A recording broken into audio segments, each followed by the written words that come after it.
Happy Friday, team. Back with a third session of Coach B Talk.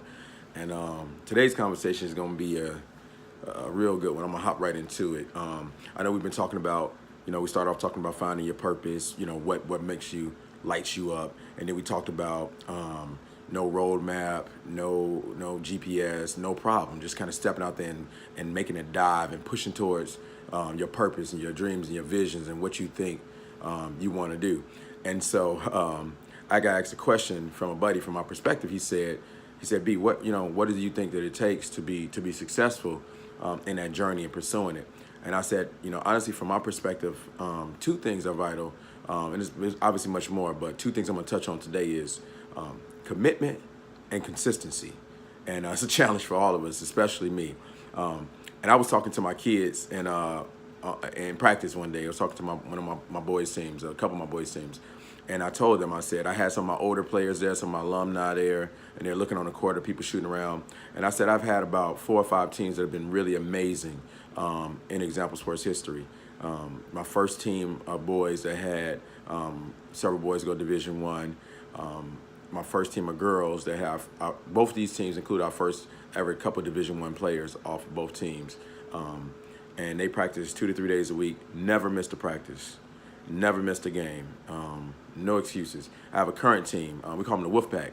And on that team, we have probably 9 girls on that team that'll go play Division I basketball, or at least all have offers, or we'll have offers for Division I basketball.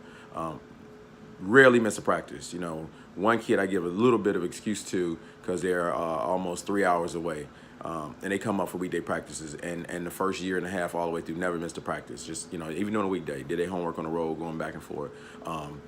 And so that level of commitment and consistency allowed them to get to a point of building the type of chemistry that they're successful in most situations. They're not undefeated, but they've only lost maybe 5 or 6 games in 2 years. In overtime, sudden death, just sometimes, we don't count wins and losses like that anyway, but the whole point is to show well.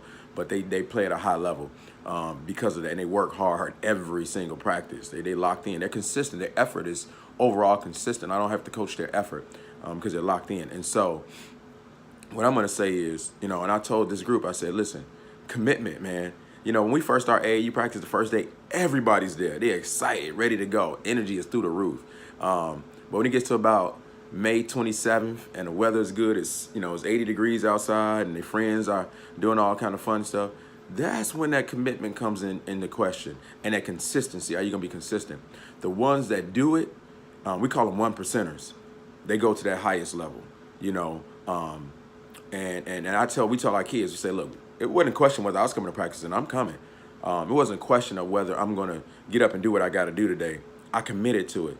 I think one of the definitions of commitment, it says an engagement that now limits freedom of movement or action. Like it's not really a choice anymore. This is what I got to do. I told a couple of my kids, no excuses. You say hey, I get a text one time from one of my other teams and from a couple of kids, and they're like, it was a couple on the same day. It's like, hey, I got some homework I got to finish. I can't make it to practice tonight. It's like an hour before practice or 2 hours before practice. And my question back to them was, and practice was on a Tuesday, I said, well, you must have stayed in the house all Friday night, all Saturday, all Sunday, and did everything that you could do to get that work done. Because this project was due. It was a project that was due for a week and a half to get that project done.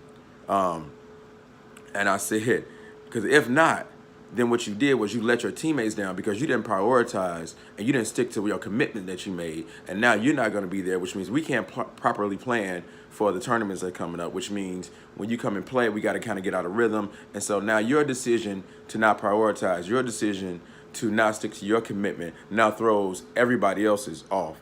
And so the value of commitment. But anyway, I'm using that team display today as a sign of, what commitment means. But I can tell you in this journey that we're going to take, and we're taking, as some of you are in and far into or rediscovering, when that question is asking me, what does it take to be successful? From my perspective, man, commitment and consistency. When that feeling you had when you made that decision to do this is gone, and responsibility to get up and push and persevere and grind is still there, that's called consistency. That's when that commitment is validated. that's when success happens. That's when you go to another level. So let's fight to be consistent. Let's fight to be committed. Let's keep on pushing down this journey of success towards purpose, man, and do amazing things. I need you to do it. You know, the world needs you to do it. We need each other to do it, because that's what makes this world great. Man, I love you. God loves you. That's Coach B Talk Session 3. Consistency and commitment, man. Let's be committed. Let's fight to be consistent. I ain't perfect. You ain't perfect. But at the end of the day, that don't stop us from pursuing. Have a great day, everybody. Happy Friday. Have a great weekend.